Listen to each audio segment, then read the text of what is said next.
agencies. Last year, we filed approximately 588 district court cases.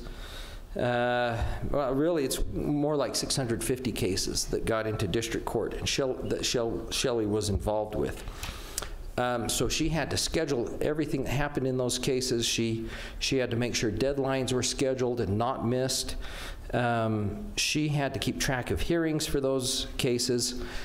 Additionally, she is the front line when a victim in a crime comes to our window, and she and Karen deal with them and with the people that call. So she and Karen have, not only do they have to help us, but they're the people who have to deal with the public.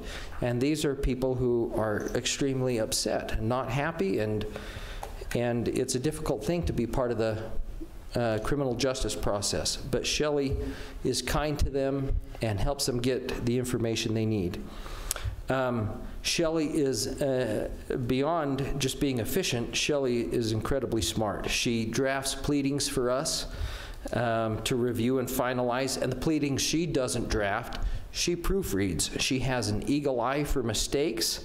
She's acquired fantastic grammar and punctuation skills, and there's nobody that types faster than Shelley. To watch her type is just incredible, and to carry on a conversation with her about something else at the same time is even more amazing. But she does it. She's incredible. She never flags or tires. She gives the county a full day right to the minute.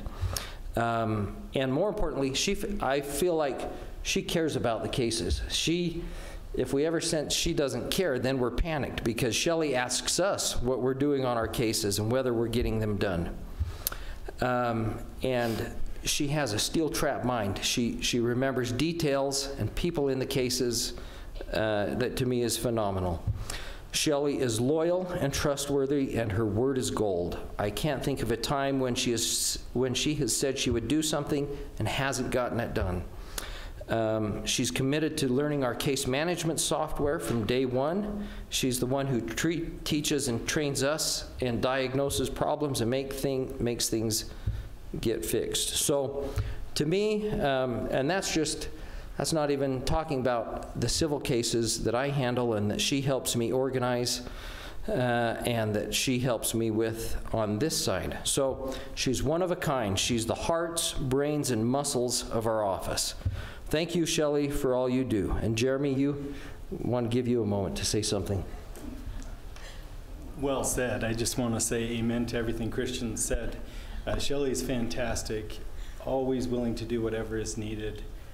She's on call 24/7. I'm constantly calling her, texting her at night, on the weekends. What about this case? What's happening here? And she always knows. I cannot remember what's happening on all these cases. Somehow she does. So well-deserved. So I appreciate the commission and especially Christian for nominating her.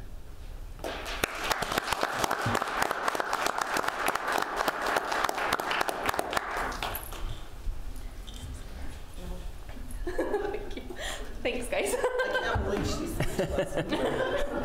Yeah, we wanted to hear something. I don't like public speaking, so. We'll let you type it. Okay. Yeah. I'll email you tomorrow. Well, thank you. Congratulations for this award. You well deserve it and have earned it. We appreciate all of our employees. They're all really good, diligent, working hard people.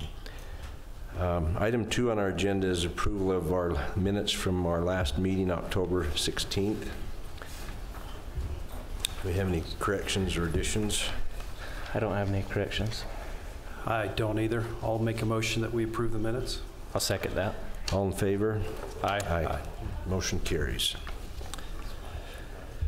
Item 3, open request for proposals for rental on real property at 222 West, 3450 South. Do we have any? We appear to have 2 bids here. I'll open real quick. While he's opening that, this is the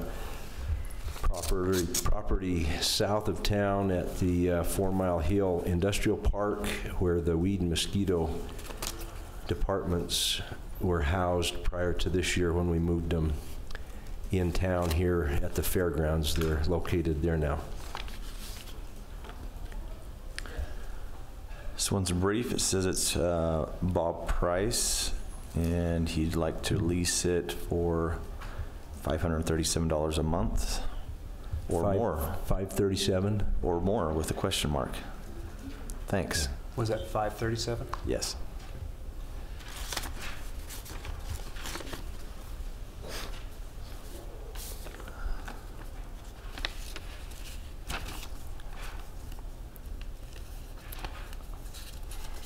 These are some cute handwritten notes. This one looks to be also from Bob Price, and very similar to the other with a cell number. That just has contact information in addition. Correct. There's no other pricing on it. Okay. So we have one proposal. Christian, do you have any Yes, thoughts legally? I would recommend you take it under advisement, look at the proposed price, see if it matches what we consider to be the market rate, and then negotiate a final price amount with Mr. Price. But I don't see any reason why you couldn't, from this point on, just enter into a lease agreement with him once you've arrived and negotiate a price with him. Any discussion or questions? I don't have any discussion or questions. I'll make a motion that we acknowledge the bid from Mr. Price, and we take it into consideration and see what the market value is and enter into negotiations to move forward with a lease of that property. I'll second that motion. All in favor? Aye. Aye. Motion carries. Item 4 on our agenda is consideration and possible approval of an interlocal agreement between Carbon County, Emery County, and Grand County with Four Corners Community Behavioral Health for the provisions of mental health and substance abuse services. And this would be a resolution number 2109-08.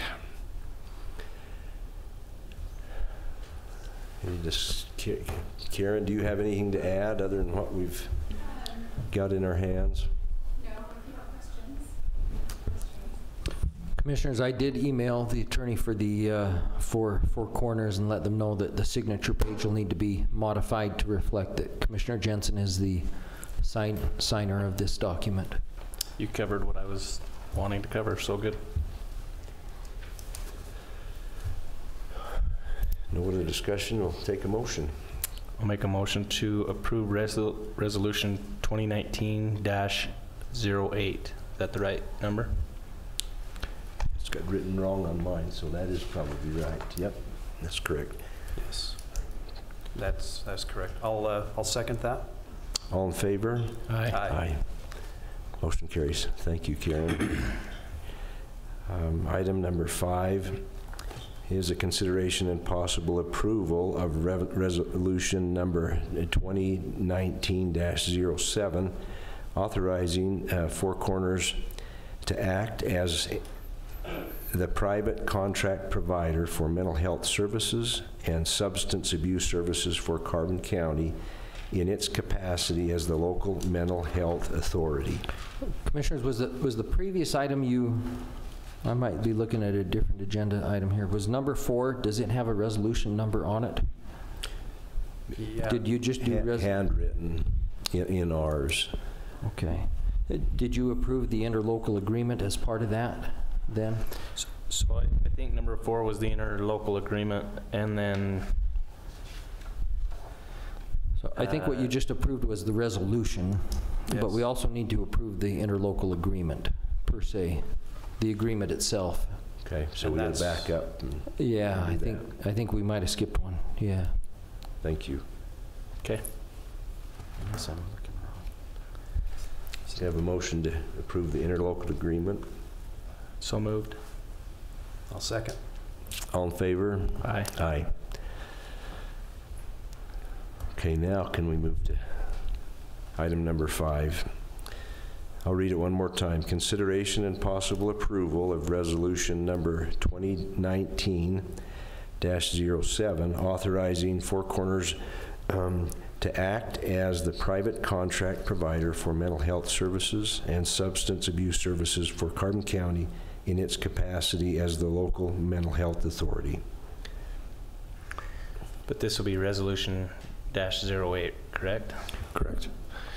There was some, Why do we Or are have these two separate resolutions? Things. That was from Jeannie. That was from you, two resolutions. Remember, I was confused on 4 and 5, and so you said yes, we need a resolution number for that one and for this one. Oh, well, I misunderstood you, because there's no resolution needed for the, we don't need a separate resolution number for the interlocal agreement itself. The interlocal agreement does not, you just need to approve the interlocal agreement as the interlocal agreement. And then you approve the resolution which authorizes Four Corners to act as the behavioral health authority. So they're two separate items, and just one resolution. So I apologize if I messed that up. There should only be, it's as the agenda is written, it should be 2019-07 is the only resolution that should be on the agenda. Okay. We've approved, You improved, well, or the interlocal agreement. yeah, and it shouldn't be 08. I don't see why, there's not an amended agenda, is there? I'm looking at an agenda. No. No, there's not. Okay, well, I'm sorry, I gave you the wrong answer. I was just confused. So we need to make a motion to approve the resolution of 2019-07. Correct. Yes. So I'll make that motion to approve resolution 2019-07. I'll second that. All in favor? Aye. Aye.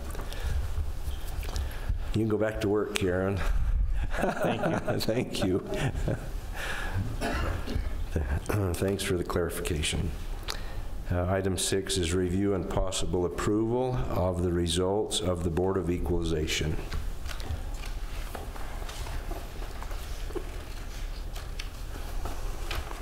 So, Christian, well, just an explanation for everybody. This line item is in regards to those people who came in and asked for an adjustment in their tax that they had been assessed, and there were quite a few that had do this year after year, or I mean each year there are quite a few, and so there's been an adjustment by a third party that we hire to sit and listen to those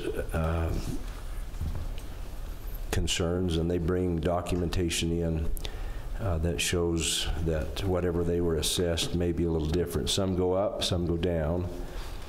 And so now the item is just to approve those adjustments to those people's taxes. That's correct. Christian, one of the individuals on here is my father-in-law. Do I need to abstain? Or just acknowledge that? I would just abstain as to that one. Okay. And as to all others, you wouldn't need to abstain. You should vote on those. Okay. So you should maybe make the motion, Commissioner. I'll make a motion that we approve the Board of Equalization results and abstain from Ronald Neal Franson. And then, okay. So as to all of them except for Ronald Neal Franson, you should take a vote at this time. I'll second the motion. All in favor? Aye. Aye. Okay, now you should consider separately the one for Mr. Franson. I'll make a motion, was it Robert? Ronald. Neal. Ronald Franson is what it says on here. Okay, I'll make the motion that we accept the Board of Equalization results for Ronald Franson. And I'll step down and second that motion. All in favor? Aye. Aye. Okay, motion carries in both cases. Item number 7 is a consideration and possible approval of a motion to accept ownership of Emmett Park Road from the state of Utah. Commissioners, if I can take this and have a little bit of help from Christian if needs be. Going through the process of the Uinta Basin Railway, one of the preferred routes is to go across Emmett Park Road. And when they started doing the title search on Emmett Park Road, it was found that Emmett Park Road was still under the state's jurisdiction. The intent was, and what's been happening is that Carbon County has been maintaining, and Utah County on their side has been maintaining and taking care of that road as if, and collecting the BNC road funds as if it were our road. And the state acknowledges that they thought it was our road as well. This would just clean up what was the intention back when they built the bypass to reconstruct Highway 6. And this would allow us to go into negotiations and clear up the title so we could go into negotiations with the Uinta Basin Railway to put the rail line through Emmett Park Road. It wouldn't eliminate the access for those that want to continue using that road. The road use may change from a paved to a dirt. That's something yet to be seen in our negotiations with Utah County. But it would also potentially be a source of revenue to the county as they would lease or whatever the right of way to be able to put the rail there. Does that cover it, Christian? Yes. Anything to add to that? No, I think that's good. Okay. Basically, we want to have it so we can have the authority to deal with it and make decisions that will put into effect our plans for it. Correct. Any other questions? No, I think you covered that well. Questions? Maybe just a brief explanation for the public is that that piece of road was built over 40 years ago. It was not built to the standards that would hold up for 40 years, and the road is in really poor shape, and the county spends a lot of money trying to keep that road maintained each year, and it's been a topic of discussion over the last 9 months of taking that paved road and actually milling the asphalt and turning it into a gravel road, and it would relieve the county of some huge maintenance costs each year. There's been some folks that don't want that to happen, but so there's two things kind of happen here. One would be that the county at least probably will go in and mill that road and turn it into a dirt road. And then the other possibility is this railway being in that same right of way. So, yeah, I'll entertain a motion to consider that. I'll make a motion that we accept the ownership of the Emmett Park Road from the state of Utah. I'll second that. All in favor? Aye. Aye. Motion carries. Item 8 is a consideration and possible approval of a tentative 2020 county budget. Commissioners, can I say one thing on this? It is mandatory that you consider and approve a tentative budget by law. So you are required to do this by law. It's not something that's a discretionary option for a county commission. And there's been some concern, I think, expressed to me by the public that the tentative budget is something that's being done to perhaps surreptitiously lead to a final budget. It's not the case. By statute, you're required to adopt a tentative budget and publish it and make it available to the public for at least 10 days prior to the public hearing on the final budget. So the budget you adopt tonight will be the budget that will be available to the public to review and look at. It'll be the same budget that you will be considering leading up to the public hearing. It'll be the same budget the public's going to look at leading up to the public hearing. And so I just wanted everybody to understand that this is not any kind of gimmick or any kind of way to set in stone a tax increase that might be contemplated. It's required to be done, and you don't have an option. You must approve a tentative budget. So I just wanted to make that clear, get that out on the table, that this is a step that the commission has to take every year at the beginning of November. The county clerk is required to prepare a budget and give it to you, which he's done. He did that on November 1st, and you've had it and had some time to consider it. Tonight you can review it, make changes to the tentative budget, and then once you've approved it, it'll be available to the public, and they can look at it leading up to the public hearing on the budget, which will be on November 20th. So I just wanted to cover that groundwork and make it clear that this was a step you're required to take as part of your office. Any other input on that? Well, I have a lot to say. I don't know if I should say it, though, but, you know, we've really worked on the budget as one of the top priorities, and we've asked a lot of input from the employees. We've asked for suggestions. We've asked for all kinds of planning.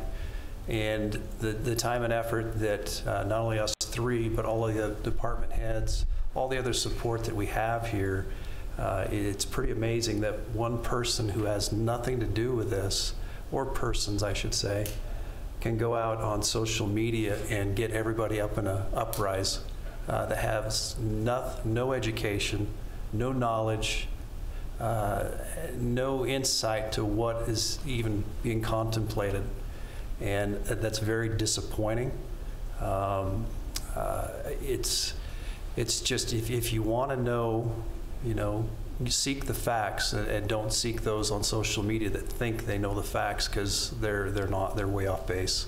So that's my 2 cents. And I think we had some reaction today from a post that was probably ill-advised and from an uninformed person. And I think that's just the wrong thing to do. So that's my 2 cents. Thanks, Commissioner.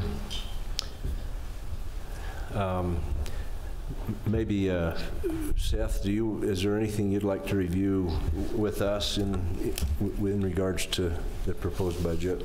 A few, I don't know, highlights is the right word, but a few things to consider about our tentative budget for 2020. And I think the best way to go about it is to compare it to our 2019, our current budget. Two things to mention as far as increase in expenditures. It's something that anybody who reviews it with any real intent will notice, is that the road department in Fund 20, we've increased their expenditures, their budget expenditures significantly. And some of that is in an effort to use what we have from previous years in B&C Road money. The B&C Road is restricted funds, but we've over the years accumulated a little bit there, and so in an attempt to work on roads, that's part of our budget, is an increase there. In Daniel's budget,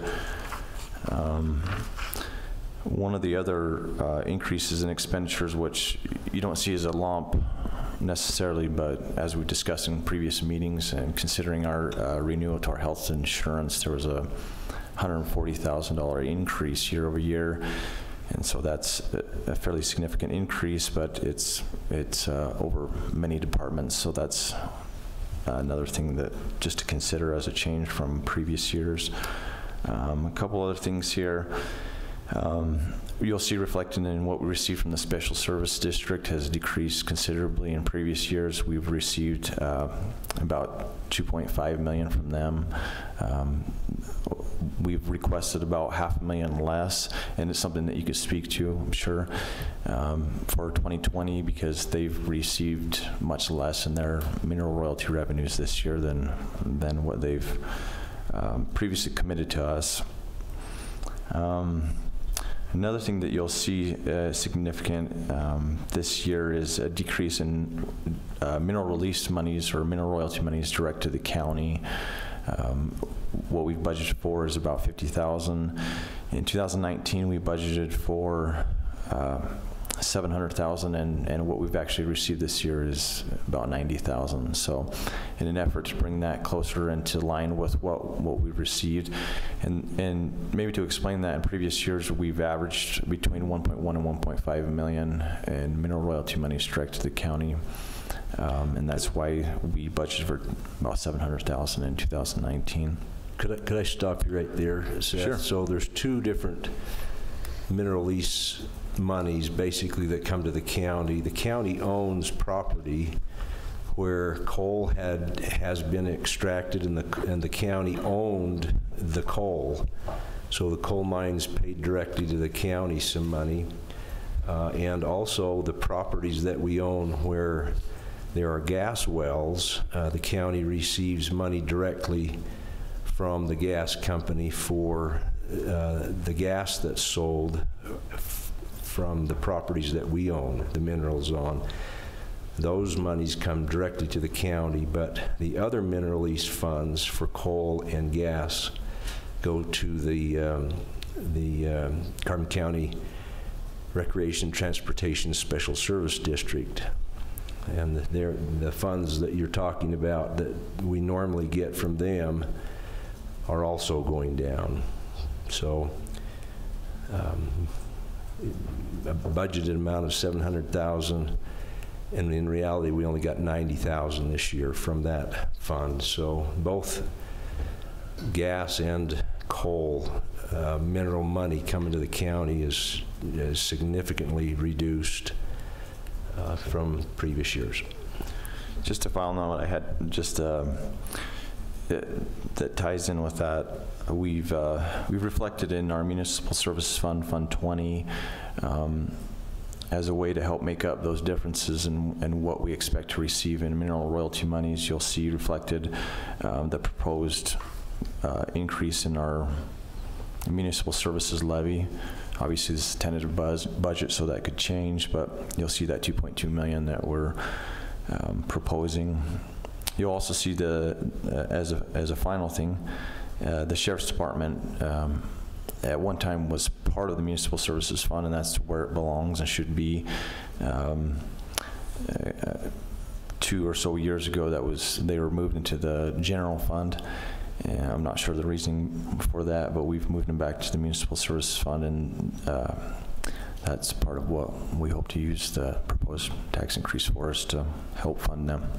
So that's all I had. I would like to say one thing too. Appreciate the truth and the numbers that your office provides, Seth. It's been very helpful.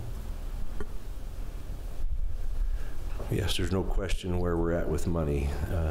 Your office has taken good care of that, and we're confident that the numbers are accurate.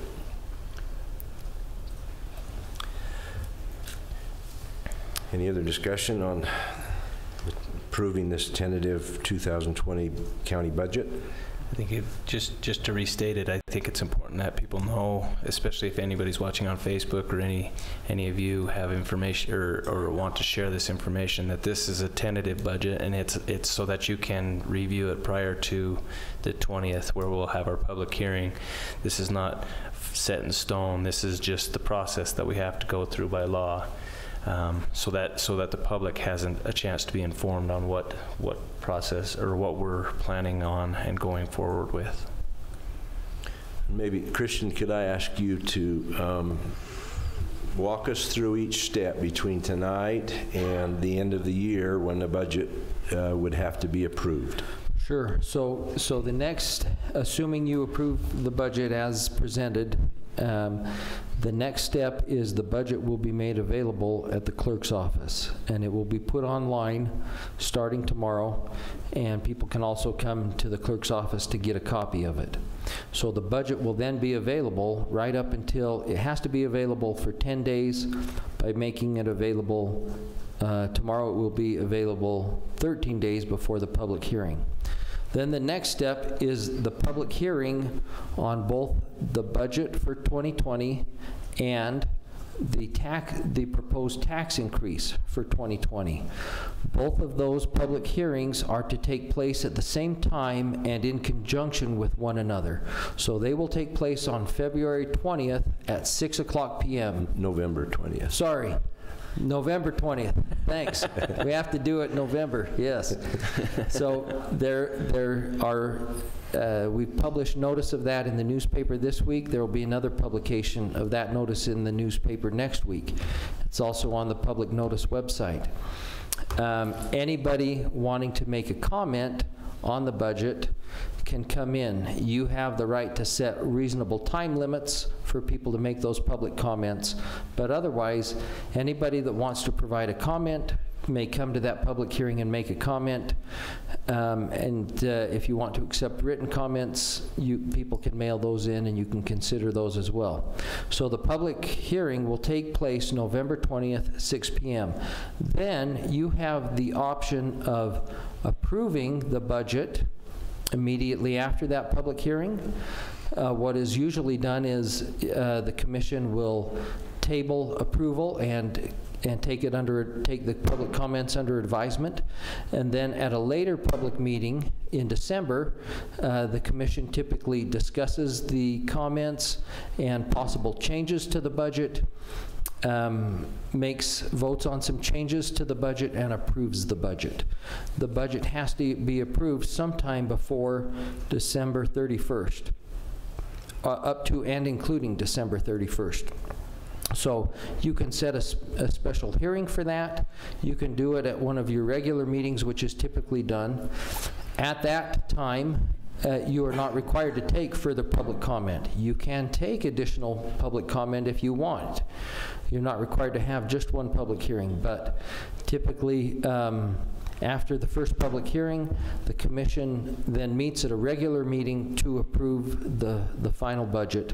And as part of that, you would also approve the proposed tax increase, or deny the proposed tax increase, or approve a tax increase at a lower rate than what has been noticed up and advertised. So you can approve a partial tax rate increase, a complete one. You can deny it altogether, but typically you would approve that tax increase and the budget at the same meeting, some at a regular meeting after the public hearing. Okay, thank you. I would just point out too, you also have the option of modifying the tentative budget between now and November 20th. I've never seen a commission do that, but you could do that if you wanted and make some changes in a public meeting and say, we want this to be the new tentative budget. But you'd have to call a public meeting to do that and specify what changes to the tentative budget you're making. Right now, of course, there's no plan to do any such thing, so. And I hope you don't do that, because that will make things tricky. We don't have enough meetings as it is, right? That's right. And there's been a lot of work go into it up to this point, so. I'll entertain a motion to approve that tentative budget. I'll make a motion to approve the tentative 2020 county budget. I'll second. All in favor? Aye. Aye. Motion carries. Chair, if I may, we as a county, both down in the clerk's office and as commissioners, and even as our secretary, we've fielded a lot of phone calls, and we're happy to do that. So anybody that has questions, please call us, reach out to us. We're happy to answer questions. We want the public to be informed as much as possible. We're not trying to hide anything, so if you have questions, please reach out to us. We'll go through the budget with you. We'll help you understand what the need of the increase is, so that the public can be informed. There's also in the paper today a half-page explanation of that should answer some questions. I think the saddest part is that there's no question raising taxes is upsetting to all of us, but we're faced with the mandate of balancing a budget, and so we've looked at all options that we can see, but in most cases, when folks are willing to listen long enough to understand taxes, which are difficult, it's not quite as hard to swallow. So, Okay, I'll make a motion to adjourn. thank you for coming tonight. We're adjourned.